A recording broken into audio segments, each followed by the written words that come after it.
नमस्कार। Capital TV का खास शो किस्सा यूपी का देख रहे हैं आप। मैं हूं आपके साथ राधिका राज। महिला आरक्षण बिल गिरने के बाद नारी शक्ति का आक्रोश थमने का नाम नहीं ले रहा।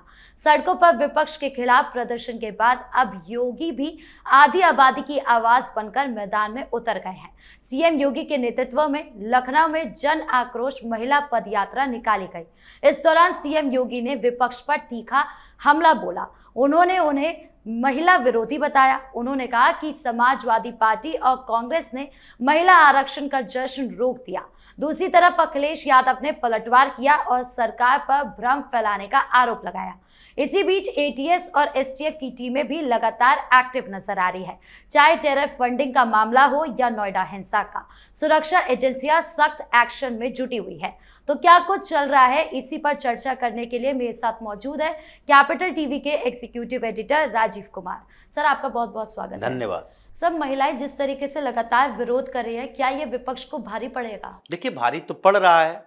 अगर ऐसा नहीं होता तो अखिलेश यादव बार बार डिफेंसिव मोड में नहीं आते। ये नहीं कहते कि नहीं नहीं हमने महिला आरक्षण का विरोध नहीं किया, हम तो उसके बारे में बात ही नहीं कर रहे थे, हम तो जातीय जनगणना की बात कर रहे हैं। जातीय जनगणना के लिए हमने इस बिल का विरोध किया है। हम तो जातीय स्थिति चाहते हैं, जनगणना हो, सारी जातियों के बारे में पता चले कौन कितना परसेंटेज है। लेकिन ये तो जनगणना करने की जरूरत नहीं है कि इस पूरे देश में महिलाओं की आबादी लगभग 50% है, 1-8% ऊपर नीचे होता है, इसलिए आधी आबादी कहते हैं। आधी आबादी महिलाओं की है। और महिलाओं का जब मुद्दा हो तो ऐसे में आप ये नहीं कह सकते कि ये महिलाओं का मुद्दा किसी यादव का मुद्दा है, किसी कुशवाहा का मुद्दा है, किसी सवर्ण का मुद्दा है, किसी दलित का मुद्दा है। दलित महिलाएं भी वैसे ही समस्याओं का सामना करना पड़ता है उनको, जैसे कि ओबीसी की महिलाओं को।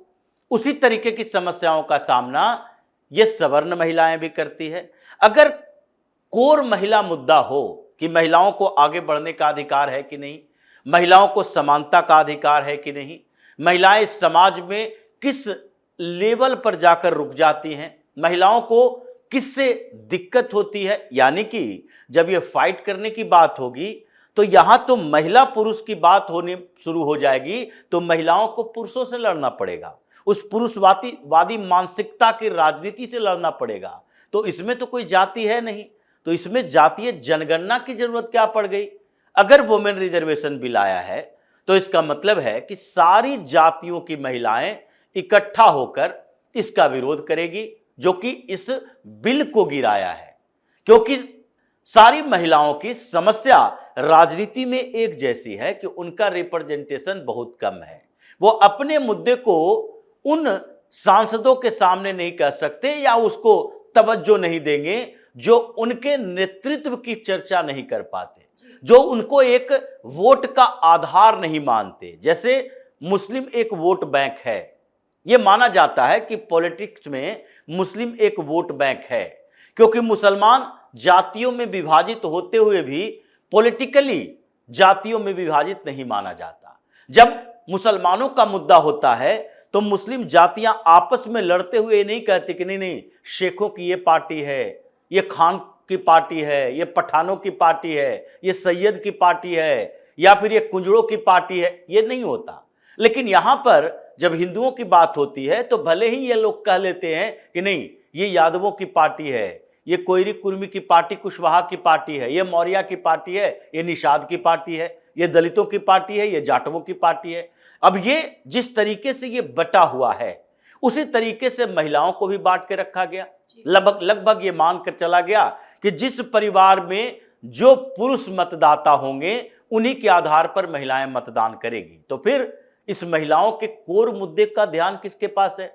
लेकिन अब कुछ समय से जब स्थितियां बदली, देखा जाने लगा, सारी पार्टियों को लगने लगा कि अब महिलाएं अपने मुद्दों के आधार पर वोट कर रही है। जैसे बिहार में जिस तरीके से महिलाओं ने नीतीश कुमार और भारतीय जनता पार्टी के उस कंबाइंड ज्वाइंट ऑपरेशन का जो कंबाइंड अभियान चला उसका समर्थन किया कि नहीं ये दोनों पार्टियां हमारे लिए कुछ करती है। हमारे लिए करने का मतलब शराबबंदी करवा दी। इसका मतलब है कि महिलाओं को जो प्रताड़ित होना पड़ रहा था जो शराब पीकर आता था, महिलाओं के साथ बदतमीजी करता था, सड़कों पर शराबी घूम रहे हैं, महिलाओं को तकलीफ हो रही है, वो कम से कम रुक गया। ये शराब पर पूर्ण प्रतिबंध कहीं भी नहीं लगा जा सकता जब तक कि पूरे हिंदुस्तान में नहीं होगा। आसपास के क्षेत्रों से शराब आ ही जाएंगे और स्मगलिंग होगा, उसके ऊपर अंकुश लगाया जा सकता है। लेकिन ये तो तय है कि शराब आप कहीं से मंगवा लो, आपके ऊपर ये नियंत्रण है कि अगर आपने शराब पीकर किसी महिला से बदतमीजी की तो केवल महिला से उत्पीड़न का केस नहीं लगेगा, बल्कि उससे पहले आप शराब प्रतिबंधित है फिर भी पी रहे हो, इसके लिए आप जेल के अंदर जाओगे। तो लोग डरने लगे कि नहीं, सड़क पर बदतमीजी मत करो, शराब पियो तो शांत रहो, शराब पियो तो घर में जाकर अगर किसी महिला से फोन बदतमीजी की तो वो अगर फोन कर दे कि शराब पीकर आया है तो उसको प्रताड़ित करने का आरोप लगे या न लगे, आप शराब पीने के कारण जेल के अंदर होगे। एक बड़ा मुद्दा था। उसके बाद जिस तरीके से महिलाओं के खाते में 10,000 रुपए भेजे गए कि सशक्त हो जाओ, इसलिए उसका एक टेस्ट हो गया कि बिहार चुनाव में महिलाओं ने 80% से ज्यादा वोटिंग की है, बिना कास्ट, बिना रिलीजन देखे हुए। रिलीजन की बात मुसलमानों के लिए आती है क्योंकि ये मजहबी लोग हैं, इसमें से महिला और पुरुष की बात अभी नहीं सोची जा सकती। महिलाओं के मुद्दे पर कितना भी बड़ा काम कर दो, अभी भी मुस्लिम महिलाएं अपने लोगों के साथ खड़े होकर एंटी बीजेपी वोटिंग ही करेगी। लेकिन ये जो महिलाओं का एक वर्ग उभरा बिना जाति का आधार लिए हुए, उससे तो मध्य प्रदेश की राजनीति प्रभावित हुई, झारखंड में प्रभावित हुई, वहां भी कुछ योजनाएं लाई गई और कहा कि नहीं जेएमएम ने लाया और सरकार उसकी बन गई। महाराष्ट्र में लाई गई, अब उत्तर प्रदेश की बारी है, उत्तर प्रदेश में भी चुनाव होना है अगले साल। तो ऐसी स्थिति में इन लोगों ने क्या किया कि ये जातीय आधार पर तोड़ मरोड़ कर भ्रमित करने की कोशिश इन्होंने की और कह रहे हैं कि सरकार ने भ्रमित करने की कोशिश की। तो अब भारतीय जनता पार्टी का एजेंडा, भारतीय जनता पार्टी के इस मामले में रणनीति स्पष्ट दिखाई पड़ रही है कि एक एक स्टेट में धीरे धीरे आगे बढ़ो, यानी कि ऊपर से नीचे आओ, नीचे से ऊपर जाने की जरूरत नहीं है। अगर ऊपर से नीचे आते हो तो इसका मतलब है कि पहले राजधानी के क्षेत्रों में मुख्यमंत्री आएंगे, जहां उप मुख्यमंत्री है वो भी आएंगे, वो लोग प्रोटेस्ट का नेतृत्व करेंगे, सांकेतिक ही सही, कुछ दूर ही सही। तो वही योगी आदित्यनाथ कर रहे हैं कि पहले लखनऊ में प्रोटेस्ट करो, अखिलेश यादव को दबोचो, उसके बाद क्या होगा, उसके बाद इसको नीचे की तरफ ले आओ, यानी कि डिस्ट्रिक्ट लेवल पर। अगर उत्तर प्रदेश के 75 जिले हैं तो 75 जिलों में महिला विंग को एक्टिवेट करो कि वहां जिला स्तर का आयोजन हो, सेमिनार हो, वहां प्रोटेस्ट हुआ हो। उसके बाद इसे ब्लॉक लेवल पर ले जाओ और उसके बाद गांव गांव में छोटे छोटे ग्रुप बनाओ कि गांव की महिलाएं 10, 20, 25, 50 जो भी हो वो सड़कों पर आए, प्रोटेस्ट करे अखिलेश यादव के खिलाफ, क्योंकि सबसे आगे बढ़कर इन्होंने ही विरोध किया। मुस्लिम महिलाओं की बात करके हिंदू महिलाओं के अधिकार को छीना है और इसीलिए उत्तर प्रदेश के अंदर जो अभी स्ट्रेटजी तैयार हुई है, योगी आदित्यनाथ को जो जिम्मेदारी दी गई है कि लखनऊ से लेकर गांव तक हर जगह पर अगले 1 साल तक धीरे धीरे प्रोटेस्ट होगा और उसके बाद अगले साल जनवरी के आसपास ये पूरे उत्तर प्रदेश में एक बड़ा आंदोलन महिलाओं का और लखनऊ में महिलाओं की एक बड़ी रैली, जिसमें ये दिखाया जाएगा कि अखिलेश यादव की औकात क्या है। इसलिए लखनऊ में तो अखिलेश यादव को योगी ने दबोच लिया और दूसरे जगह पर योगी की पुलिस, एसटीएफ और दूसरी तरफ एटीएस की टीम, ये सब दबोचने में लगी है। सर, एक तरफ सीएम योगी एक्टिव नजर आ रहे हैं तो दूसरी तरफ सीएम योगी की फोर्स, जिस तरीके से एटीएस को जिम्मेदारी दी गई, जिस तरीके से यूपी में एसटीएफ को जिम्मेदारी दी गई है, क्योंकि इस बीच ऐसा लगा कि उत्तर प्रदेश में जो एक्टिविटी गद्दार गैंग की बढ़ रही है, यानी कि एक पाक प्रायोजित आतंकवादी जिसका फंडिंग भी पाकिस्तान से हो रहा है, जिसके लिए एटीएस की टीम अभी लगातार कार्रवाई उनके खिलाफ कर रही है। जो पिछले दिनों में पकड़ा गया था, साकिब पकड़ा गया था मेरठ से, आबिब पकड़ा गया था, जो दुबई में बैठा हुआ एक व्यक्ति जो कि पाकिस्तान के उस हैंडलर के मिडिलमैन की तरह काम कर रहा था।